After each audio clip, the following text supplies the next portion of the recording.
Today, I have a story shared by a brave law enforcement officer who wishes to remain anonymous for professional reasons.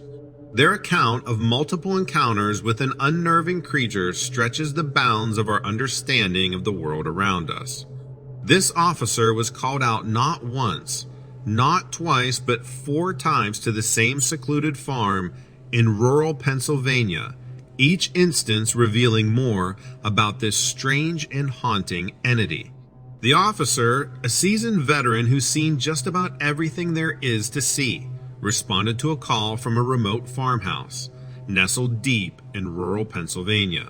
A call of a disturbance, something lurking around the property, and as he steered his patrol car down that long, lonely road, he couldn't have known that he was about to come face to face with the unknown. The farm, as he later described, was encased in an unnatural silence, the kind that seems to muffle even the faintest sound.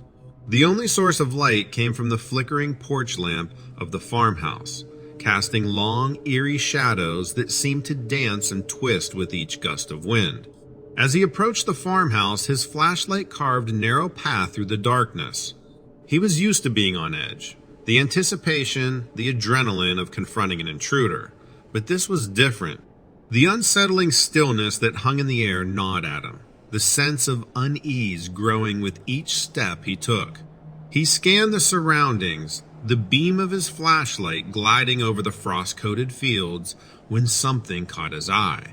Out in the distance, almost blending into the darkness, was a figure. Tall, around 6 feet, it seemed to be crawling on all fours. Human-like, yet grotesquely twisted, and alarmingly quick. Pale and gaunt, it looked malnourished, as if it hadn't seen a meal in weeks.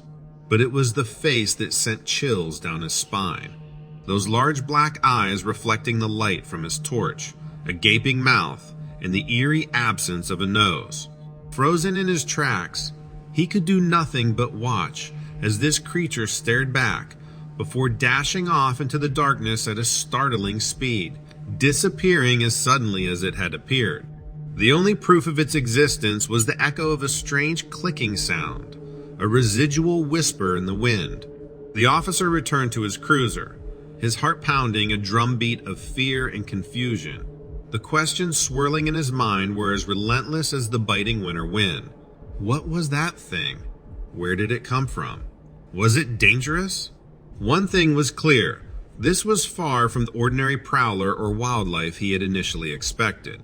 A sense of unease remained as he radioed the station, reporting the situation with as much calm as he could muster. Yet, in his voice, the dispatcher could pick up an undercurrent of something she had rarely heard from this seasoned officer: fear. Driving back, the officer replayed the encounter in his mind. The creature's gaunt, almost skeletal figure. Those penetrating black eyes that seemed to swallow all light. That strange clicking sound. A chilling soundtrack to an encounter that would have seemed a fabrication were it not for the palpable fear it left in its wake. That night, the officer lay awake, his mind gripped by the haunting image of the creature. As the first rays of dawn peeked through his window, providing a sense of normalcy, he realized this encounter had shifted something within him, marking the beginning of an eerie saga that was far from over. The creature had vanished into the darkness that night, but it was far from gone. It was lurking in the shadows of the old farmhouse, waiting, and the officer's interactions had only just begun. In the weeks that followed the officer's first chilling encounter, the frost-covered fields of the Pennsylvania farm thawed into the gentle warmth of spring. Time, as it tends to do, moved relentlessly forward. The officer plunged back into his duties, the rhythms of everyday life attempting to restore some normalcy. Yet, despite his best efforts to forget, the image of the gaunt, pale creature that crawled on all fours and emitted a strange clicking sound refused to fade from his memory. A few months later, as winter ceded its hold to the gentle renewal of spring, the officer was called back to the same remote farmhouse.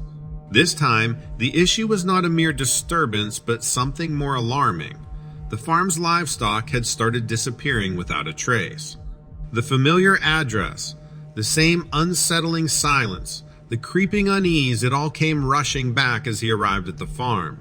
The long shadows of the evening and the last vestiges of daylight provided an uncanny backdrop for his second encounter. He made his way towards the barn, the fear of the unknown weighing heavily upon him.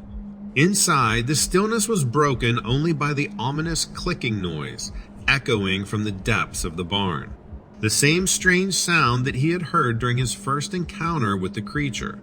Shining his flashlight into the darkness, he once again spotted the creature, pale and gaunt. Its black eyes shone with an eerie intelligence, its gaze unsettling. No sooner had he seen it than it took off, disappearing into the woods with an alarming speed and agility. Even after the creature disappeared, the officer remained in the barn for a few minutes, attempting to process what he had just witnessed. His flashlight illuminated the disturbed straw in small traces of the creature's presence. The livestock huddled in a corner, their eyes wide with fear, mirroring his own unsettled emotions. With the disappearing livestock and the reappearance of the creature, the mystery had deepened. As he surveyed the scene, the officer felt a mix of dread and determination. He had to uncover the truth. He snapped a few photos with his camera, the flash painting momentary images of the scene onto his retinas. As he exited the barn, the clicking noise was still faintly echoing. His steps felt heavy. Each crunch of his boots on the gravel seemed to match the increased pace of his heartbeat. The journey back to his patrol car felt longer, his mind grappling with the events. Back at his vehicle, he sat in silence. The ticking of the engines cooling and the distant hoot of an owl were the only sounds accompanying his thoughts. The creature was more than just a story now. It was a tangible, undeniable entity that had pulled him into its enigmatic existence. The peak of summer arrived, transforming the landscape into a sprawling canvas of golden wheat fields, sunflowers, and clear blue skies. But the idyllic charm of the season provided no solace for our officer. His encounters with the unknown entity had started to take a toll on him, yet his determination remained undeterred. The third call came during a particularly sweltering afternoon. This time, the frantic voice of the farmhouse owner relayed not just the mysterious disappearance of livestock, but sightings of the creature in broad daylight. The officer felt a rush of adrenaline, a mix of fear and anticipation, as he set off once again towards the isolated farm. Upon reaching, he was met with an atmosphere of heightened fear. The farmhand recounted the sightings, his eyes wide and skin pale. He described the creature, its naked, gaunt body crawling on all fours, making its strange clicking sounds. The description mirrored the officer's previous encounters, leaving no room for doubt. This time, the officer decided to search the woods adjacent to the barn, the place where the creature seemed to disappear on each occasion. Equipped with his service pistol and flashlight, despite the afternoon sun, he ventured into the looming shadows under the canopy of trees. The woods were unusually silent, the usually lively sounds of nature subdued, as if the very forest was holding its breath. Then he heard it, a rustling of leaves, a crack of a twig, and the chilling clicking sound echoing between the trees. Turning swiftly, he caught a glimpse of the creature. This time, it didn't run. It paused and stared at him, its black eyes fixated on the officer, a silent standoff between the man and the entity. The daylight provided a clearer view of the creature, its skin unnaturally pale, its body emaciated. Then, breaking the eerie stillness, it scurried away, vanishing into the dense underbrush. The officer gave chase, but the creature's speed was inhuman, and soon it was out of sight, leaving behind only the echo of its peculiar clicking sounds. Emerging from the forest, the officer stood in the setting sun, perspiration mixing with the dust on his face. The reality was inescapable. The creature was real, and it was residing on this farm. As he left the farm that day, his resolve was firmer than ever. He needed to uncover the truth about this creature, not only for his own sanity, but for the safety of the people on this isolated farm. The end of this summer day marked the end of the third encounter. but the officer knew deep down that it wouldn't be the last. As the fiery colors of fall swept across rural Pennsylvania, our officer found himself once again driving down the same familiar route towards the farm. Another call had come in, the urgency in the farmhouse owner's voice, indicative of another encounter with the creature. This time, the officer was not just driven by his duty, but by a sense of personal resolve. This strange saga needed an ending. Upon arrival, he noticed the farm was quieter than ever, the farmhand and the owner awaiting his arrival with bated breath. They reported seeing the creature more frequently now, and it seemed to have grown bolder, appearing even during the daytime. Armed with more than just his flashlight this time, the officer ventured towards the woods, the place the creature seemingly used as a refuge. The initial fear of his first encounters had now morphed into a steadfast determination. He was ready to confront the creature. The woods greeted him with their familiar silence. No birdsong or rustling leaves, only an uncanny quiet that seemed to precede the creature's presence. And then, right on cue, he heard it, the eerie clicking sound growing louder. He moved swiftly towards the sound, flashlight in one hand, his service pistol gripped tightly in the other. Then, in a small clearing, he spotted it. The creature, its skin even paler in the diffused autumn light, was crawling towards him. Its black eyes, devoid of any discernible emotion, locked onto his. Without a second's hesitation, he aimed his pistol and fired. The silence of the forest was shattered by the deafening sound of the gunshots. The creature recoiled, letting out a chilling sound that echoed off the trees. As it scrambled away, a black ooze-like substance dripped from its body, staining the fallen leaves and the bark of the trees. The officer quickly approached the spot where the creature had been hit. He collected samples of the black substance, his mind racing with questions. What was this creature? Was it hurt? Was it dangerous? His previous encounters hadn't suggested any aggressive behavior, but the increasing frequency of its sightings warranted precautions. He sent the samples for analysis to a local lab, hoping that it would shed some light on this enigma. However, no report came back. His follow-up calls were met with vague responses and eventually, silence. It was as if the creature, along with its black ooze, had vanished not only from the farm but also from the annals of science. Despite the lack of any concrete answers, the officer found himself somewhat relieved.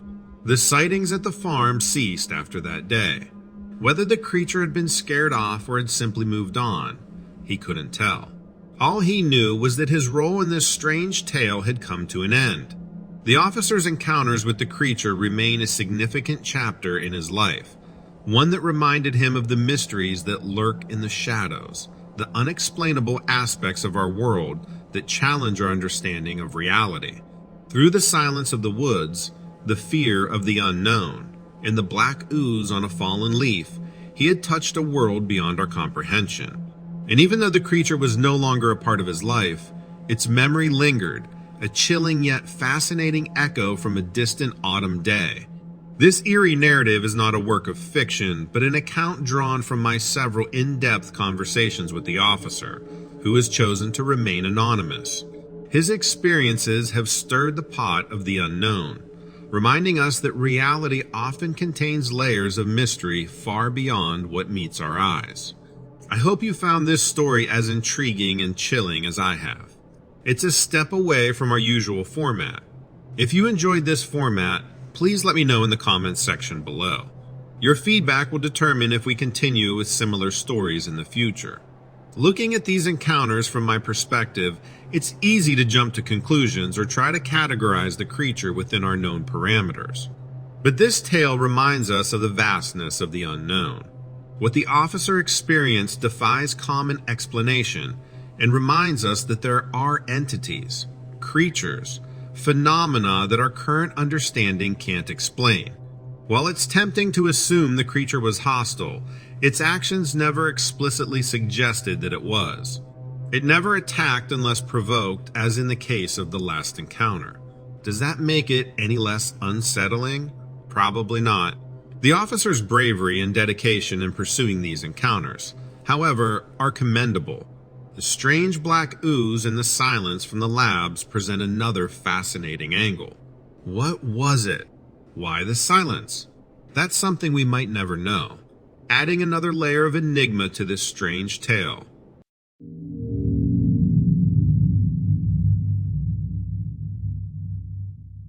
There are a lot of things I believe in. Living in South Carolina, that sort of thing just happens.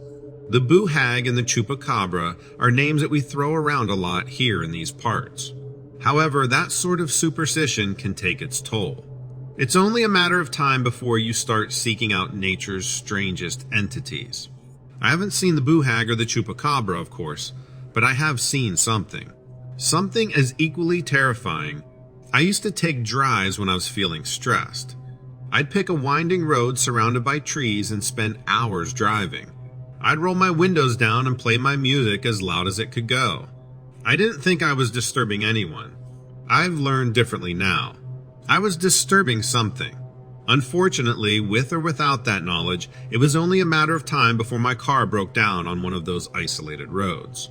It was only a matter of time before my tire snagged something sharp. When the tire popped and the rim thudded across the gravel, I nearly jumped out of my seat. Luckily, I didn't cut the wheel in my moment of panic. I managed to pull over relatively unscathed, even if my peaceful routine had been ruined. When my adrenaline settled down, I jumped out and got to work. The tire was unsalvageable. What I hit had shredded the rubber. I had a spare, but I didn't have much experience changing tires. But I was determined even if I was slow. By the time I cranked up my car and worked off the flat tire, it was too late. Something was watching me. I heard it shifting slowly in the shadows of the woods. I heard the leaves and the brush crunching underneath its weight. But when I looked in that direction, there was nothing there. It sounded heavy. How this thing could move so stealthily was a mystery. I tried to spot the it. I yelled to scare it off, then got my attention back on the tire. I was lucky to finally have the spare tire in place when the monster emerged from the woods. The ambient glow of the headlights, indirectly illuminating the trees around me, shimmered in the creature's scales. That flicker of light from the creature drew my eyes immediately. It wasn't going to sneak up on me. Then again, it didn't need to. It was standing at the side of the road, only a few yards from where I stopped. It watched me as I fumbled with a tire iron. It inhaled and stood upright. On its hind legs, it was shaped like a man. Its arms and fingers were a little long and its skin was covered in scales, but the silhouette could have been the same. If a car drove by, not that one would. There was a chance they'd only see two people standing beside the car. No one would accept that there was a monster here. Not when it differed so greatly from the urban legends we all grew up on. I still hadn't even accepted it. A creature was right next to me. I dove for the car door before it lunged, jumped into the driver's side as it sprinted toward me. Its clawed fingers cut into the metal body as I started the engine and shifted into gear. The spare tire screamed and spit loose dirt into the sky as I peeled forward and lurched back onto the road.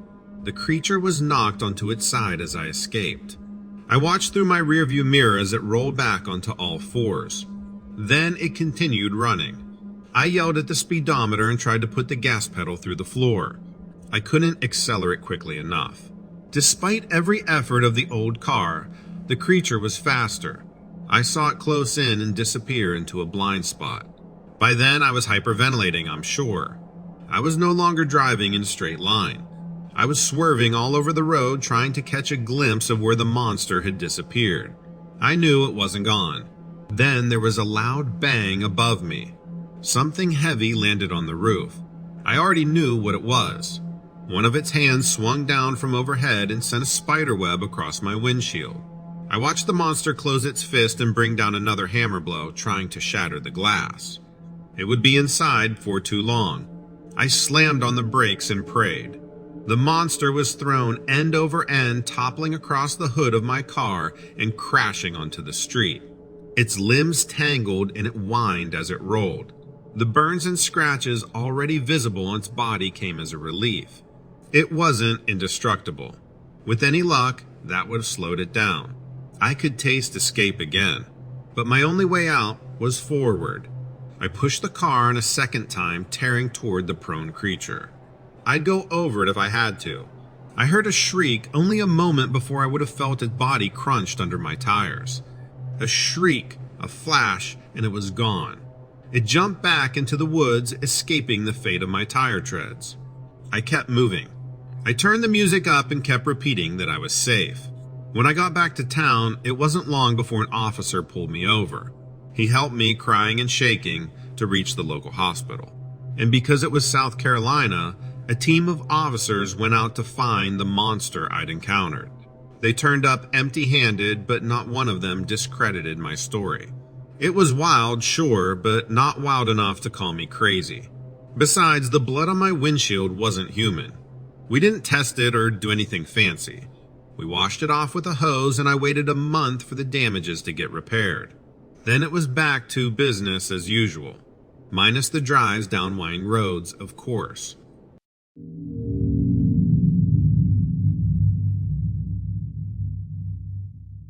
Last year in July, I found myself camping out in the remote areas of the Sierra Nevada mountains.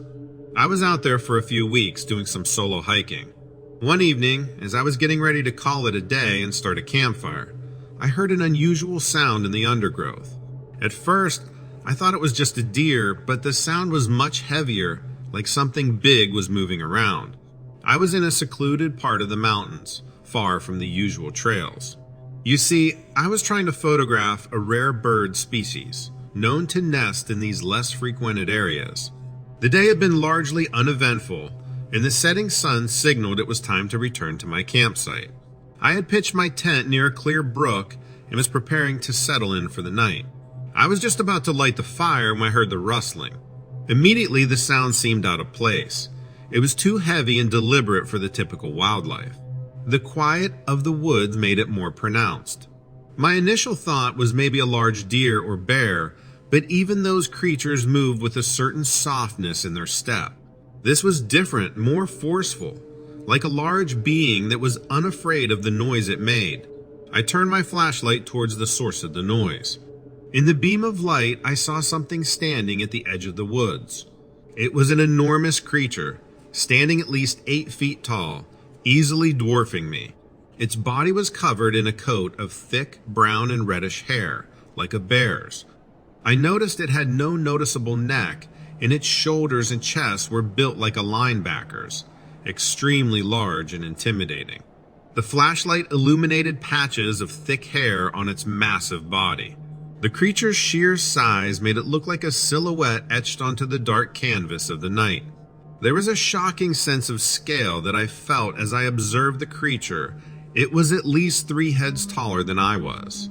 Its broad shoulders were as wide as the trunk of a young sequoia, and its chest was so large it could have served as a formidable shield. The creature's build was like no animal I'd seen in the wilderness. And still, one of the most striking features of the creature was its face. It was an odd blend of human and ape-like features.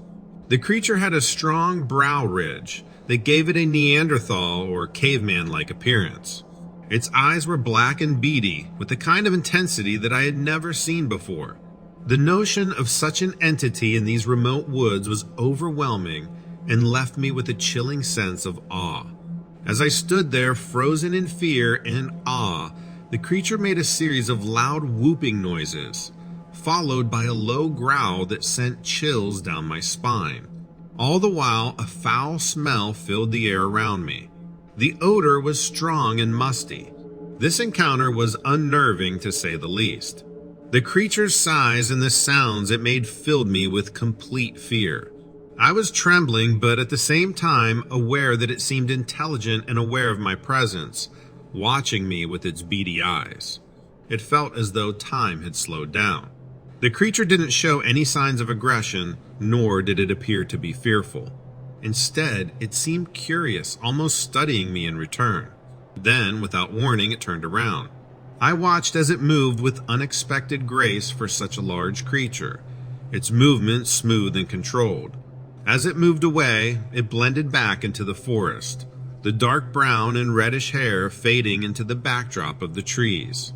The entire encounter couldn't have lasted more than a few minutes, but those minutes felt stretched into an eternity. After the encounter, I quickly packed up my gear and left the area. I reported the encounter to the local rangers, but they were skeptical. They said it was probably a bear or some other large animal, but I know what I saw and it wasn't any animal I've ever seen before. Ever since that night, I've been trying to find out more about what I encountered. It was the most thrilling and terrifying experience of my life. I hope my account of this encounter can shed some light on what might be out there, undiscovered. I can't help but wonder if there are more of these creatures out there, and what we can learn from them.